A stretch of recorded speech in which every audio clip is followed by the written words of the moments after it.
ये Montek LC tablet है, Cipla brand company की, और इसका एंटी एलर्जी और खांसी जुकाम में बहुत अच्छा रिजल्ट है।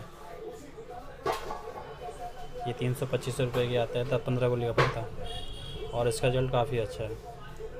1 डे खाते हैं, अगर ज़्यादा प्रॉब्लम तो 2 बार भी खा सकते हैं वैसे।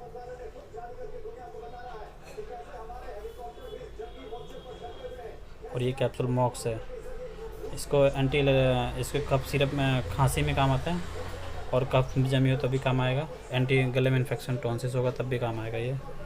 और ये 15 कैप्सूल का पत्ता होता है, लगभग 8 ये है पैरास्टामोल टैबलेट। ये अगर इसके साथ बुखार हो, दर्द, बॉडी में दर्द हो, तो ये काम आती है, उसके लिए बहुत बढ़िया होती है। डोलो होती है, कालपोल। और ये तीनों दवाइयाँ हैं खांसी जुकाम बुखार की है, डोलो, कालपोल, मोंटेक एलसी। तो खांसी जुकाम बुखार में ये तीनों का काफ़ी अच्छा रिजल्ट है, और इससे आराम आ जाता है।